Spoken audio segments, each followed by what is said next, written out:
Hey guys, welcome to Mondays with Mike. I'm joining you from the Fox green room this morning. Not green, and I don't 100% know where the term green room came from, but this is like the waiting room, sort of where the guests will hang out while they're waiting to come on the air. We actually have two green rooms. We have this one, and which usually has bottled water, and I think we're out of it. And then there's like a fishbowl in the studio itself.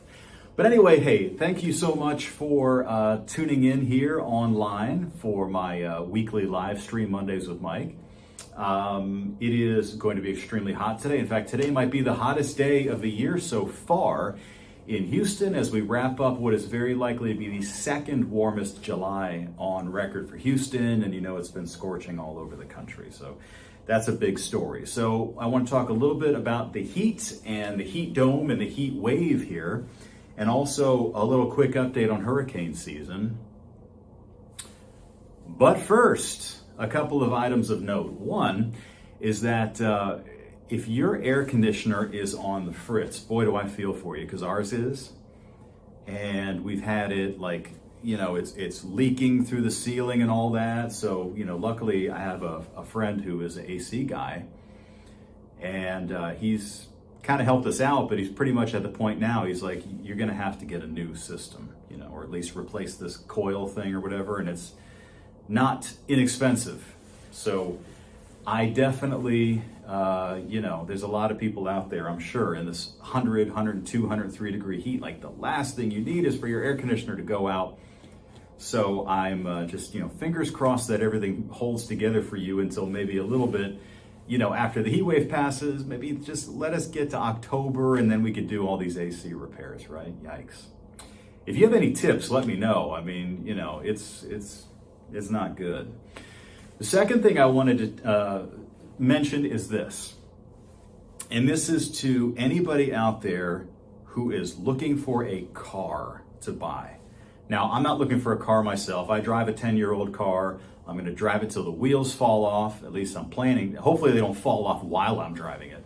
But I plan on keeping it for as long as it'll go. I'm at 145,000 miles now, so it's an accomplishment. Still rides nice. We're looking for a car for my daughters, and my daughters are teenagers, the twins. And let me just tell you something. This is a bit of a rant. I'm going to try not to get too upset. Now, if you work in the car sales business, I don't want you to take any offense at this. If you have a family member who works in the car sales business, don't take any offense. They don't all do this, but I will tell you, the price that's listed is not the price. Now, I'm not talking about buying a in-demand new car where they have addendums or market adjustments to a new car. I'm not even talking about that. I'm talking about a used, normal car. There's a trick and something very sneaky that car dealers are doing, and boy, did it make me mad. So let's just say you're looking for, you know, a popular car. Like, let's just say it's a Honda Civic, Toyota Corolla, something like that. And you find one that's listed at $15,000. Just as an example. Okay, so let's say you're searching for, 2018 Corollas, and there's a list that comes up, right? And you list them in order. Well, of course, you're going to look for the one that's the best deal, right? Okay, well, this one has good miles on it, and it's in good shape, and look, it's listed at this price. And a lot of these websites will actually put great price. But that is not the price. And I'll tell you what happens. So I've had two incidents now. So one of them is when you read the fine print. So you click on the ad and you look at the car, you're like, okay, that's nice. You look at the price, you say, okay, that seems to be a really reasonable price, lower than everybody else, but you keep scrolling. And as you go farther down the page, you're gonna see a little fine print that says price listed does not include, and they'll list a few little things, $50 for this, $100 for this, fine. And at the very end it says, low jack protection and ceramic coating or something like that, $1,990. That's $2,000 added to the price of this car that is not in the listing. And they do it, obviously, they do it on purpose so that people that are shopping around for a car, when you list it price low to price high, of course they're going to go to the top because they have the lowest price. But hidden in there is $2,000 that they put in there is not negotiable.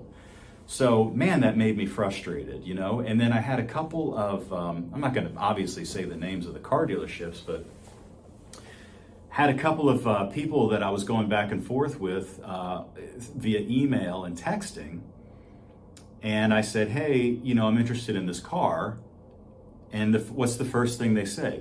Come up here and give it a drive. Why don't you come up here and give it a look? And I said, well, you know, it's a little bit far from where I live. You know, I'd like to get the price. Well, let me talk to my boss, Why don't you come up here and look at it? It's a beauty. We can help you find something for your daughter, you know. And I'm like, okay, give me an out the door price. And so what I told them was, I said, look, I want to go to my bank and I want to give them the out the door price so that I could apply for a loan. So they send me the out the door price. And again, the price is not the price, because the price that they have listed it actually, I think, had 5 add-ons that were like, you can't even tell what it is. Some kind of paint protection, $499. Some window something or other, $499. Something else in there, GPS tracker or something, $999. Whatever it was at this one dealership, and I won't say which one it is, but it's, I won't say which one it is. $3,000 of add-ons. $3,000 of add-ons. And we're not talking about a $50,000 car. You know, we're talking about like a used car for teenagers.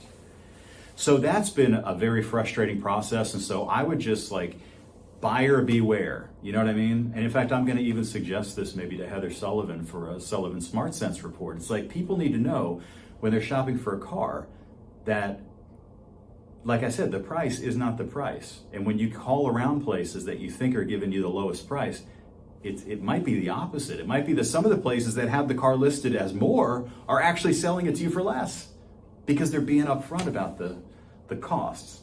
So anyway, sorry to you know, bore you with that, but I'm telling you, if you are shopping, you know, cars these days, it is the weirdest time to buy a car ever. You'll go to a lot, there's no cars. And I got a whole like conspiracy theory about that. I mean, I think that the manufacturers are limiting making cars intentionally to keep the price up. But anyway. All right, well, let's talk about, you tell me what you think, okay? You tell me what you think. So I want to talk a little bit about the heat and hurricane season. Quickly, hurricane season, we're probably going to end up with a tropical storm this week. It's just not going to be anywhere near us. This is out in the central Atlantic Ocean. There's a pretty good looking system out there that's not moving that much. It's surrounded by dust a little bit, but it's in relatively low shear conditions, which usually is ripe for strengthening. So that one may become Tropical Storm Erica. It will not come anywhere near Texas, probably not even coming near the United States. There's another one that's off the east coast of the U.S., probably going to move away from the coastline too quickly, so not affecting anybody. We are just high and dry around here. Interestingly, so let's see, today's the last day of the month, Monday, Tuesday, Wednesday, Thursday, which is August 3rd, we're going to get our next update from the forecasters at Colorado State University, Dr. Phil Klotzbach. They're the ones that come out with their seasonal forecast. And it's different now. They actually update it several times through the season. Now, you might recall the last update that we got in early July, they were calling for a much higher number of storms. And I think it's important for everybody out there listening that even though everything is quiet so far, it's actually not unusual. It's very uncommon, actually, for us to get threatened by July hurricanes. If you look back in history, of all the most infamous hurricanes we've had. You know, whether it's Ike or Harvey or Alicia or, you know, God, Carla. I mean, you name it. Any of the huge storms that hit the Texas coastline are almost all in August and September. In fact, most of them are from sometime around mid-August through mid-September. I suppose Hurricane Rita was late September. That one didn't hit, but it was obviously a huge story. But the bottom line is August, September, those are the months. July is not usually a big threat. We've had terrible tropical storms in June, sometimes right at the beginning of the season, like Tropical Storm Allison. But anyway, just don't let your guard down. Don't let your guard down. Head to the weather tab. If you're on our website, you can head to the weather tab at the top, and there's actually a link on the weather page or on the main page. If you just go to fox26houston.com, you'll find a link and you'll see it'll say tropical weather.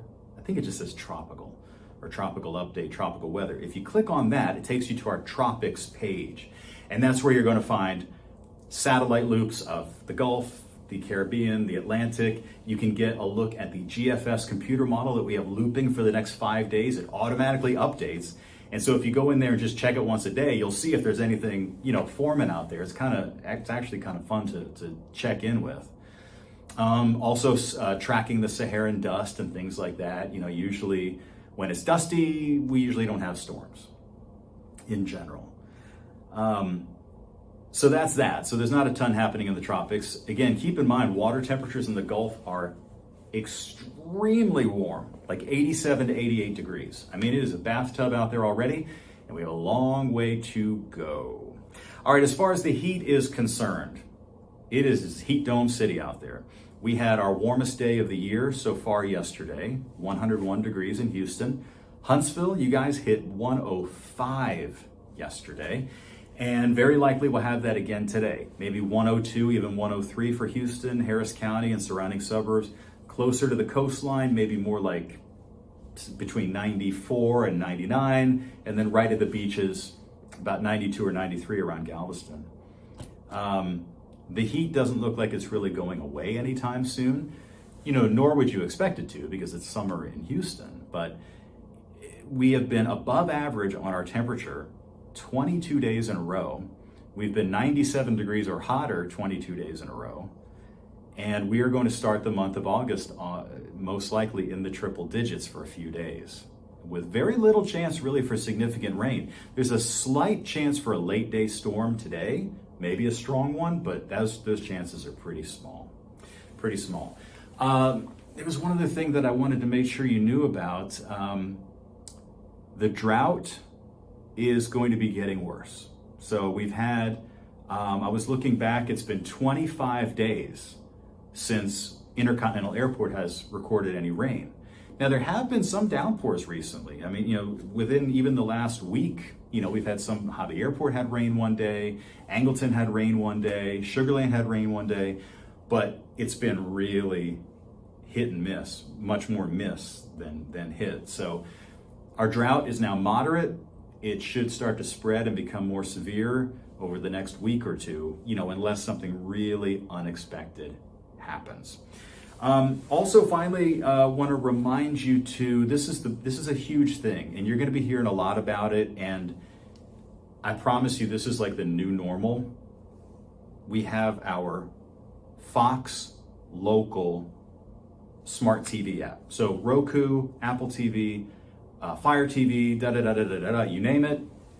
Just go to the app store and search for Fox Local, and that's how you can watch our newscast. I'm telling you, like in a year, 2 years, 3 years, maybe less, that's how people are going to watch TV.